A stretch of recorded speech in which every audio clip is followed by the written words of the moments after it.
बयनिसिमबो आङो गिबियावनो खुलुमनाय जासिहरबाय। दिनै मुसलपुर दख'रा दुलाराय बर' फरायसा आफादनि 22थि बोसोरसालि जथुमा सानसेनि मेहेरगोनां हाबाफारिजों बेलगुरि रंगिला आफाद बेलगुरि गामिनि नैबे लाइब्रेरियाव बे हाबाफारिया सोलिगासिनो दङ। फुंनिफ्रायनो जोंहा फिरफिला बिरहोनाय, बड'फानि मुसुखा बिबार बावनाय, मुंख्लंफोरनिसिम दाहा बावनाय बे हाबाफारिनि अनगायैबो नै दा जोंहा थान्दै मेला सोलिगासिनो दङ। बे थान्दै मेलाव गासै गं 29 गामिनि मानगोनां रायजो राजा बिथांमोन आरो दालाय फरायसा आफादनि गासै थान्दै बिथांमोन गासै 350नि बांसिन थान्दै बेवहाय बाहागो लाफैनानै बे हाबाफारिया जोंहा सोलिगासिनो दङ। नंगौ, बे थान्दै मेलाव जोङो मुसलपुर ओनसोलनि इसिङारि आरो बायजोआरि सोलोंथाइनिफ्राय जागायनानै नोङो समाजारि थासारि माखासे दिनै मुसलपुरा मोनसे नोङो टाउन जानाय लोगो लोगो बेवहाय माखासे सोलोंथाइनि थासारिफोरखौ जों लानानै सावरायनो गोनां जायो। लोगोसेयावनो समाजारि थासारि माब्लाबा नोङो ड्राग्सनिफ्राय जागायनानै गान्जानिफ्राय जागायनानै बायदि माखासे इलिगेल समाजारि थासारिफोराबो मोनफा मोननै जायो। बेखौ जों बोरै जोंनि ओनसोलखौ जोङो हमथानानै लाखिनानै जोङो समाजखौ गोग्गो फारसे जोंनि गामिफोरखौ गोग्गो फारसे दैदेनलांनो हायो, बेवहाय जों बेफोरखौ लानानै जों बेवहाय सावरायनाय जागोन आरो गामि आफादफोरनिफ्राय माखासे माने थांखिफोर फैगोन। दा बेजों लोगोसे जोंहा मा होनो मुसलपुर दख'रा हिसाबै मोननैसो थांखि दङ।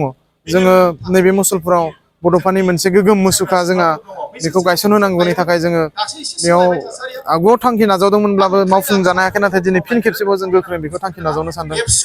मुसलपुरनि बिखायाव थानाय आबसुनि नेरसोन खाम्फा बेखौ जेरैखि जाया जोङो फोसाबफिननानै गोग्गोमै फसंफिननायनि थांखिखौ जों बेवहाय जोंनि थान्दै मेलनि गेजेरजों बेखौ दैखांनो सानदों। बेजों लोगोसेनो गामिफोराव जाहाथे जोंनि फरायसा फरायसुलि बिथांमोनखौ फंबाय बिनानावमोनखौ गोग्गो सोलोंथाइ लानायाव जाहाथे बिमा बिफाया बा गामिनि ओनसोलनि रायजोफोरा जाहाथे एसे नोजोर होयो, बेफोरबायदि माखासे थांखिखौ नोजोर होनानै नैबे थान्दै मेलनि गेजेरजों बिथांखि लानाय जादों। नंगौ, थांनाय बोसोराव जोंहा मिथिंगा रामसियारि होननाय सासे फरायसा, बियो जोंहा सिलचर मेडिकेल कलेजाव जोङो थांनाय बोसोराव सिट मोनजेनदों।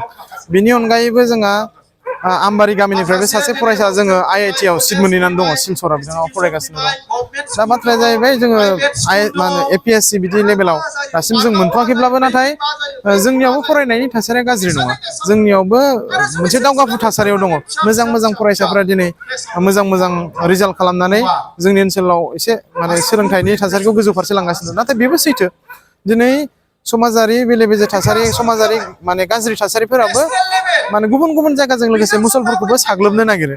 गुबुन जायगानिफ्रायबो फैनानै बेवहाय कलेजाव फरायबाय थानाय माखासे फरायसाफोरनो ड्राग्स जगायनो नागिरनाय, मा होनो नोङो गान्जा जगायनो नागिरनाय, बे थासारिफोराबो मुसलपुराव फैयाखै नङा, फैगासिनो दं। दा बेफोरखौ जोङो गोख्रों राहायै जेरैखि जाया दबथायनायनि थाखाय मालाबा सोरखौबा जों बुदब बुदाब खालामनो गोनां जादों, मालाबा जोङो पुलिसनो हमनानै हरनो गोनां जादों, आरो बिदि माखासे गोख्रों एक्टिभिटिसखौ मुसलपुर दख'राया सिगांनिफ्रायबो लाबाय थादों, इयुनावबो लागोन। आरो जोंनि जाहाथे गामिनि रायजो राजाफ्राबो एसेबाबो सांग्रां जायो, बेखौ नोजोर बोनानै जोङो माखासे माने बिथांखौ नैबेयाव सावरायनाय जादों।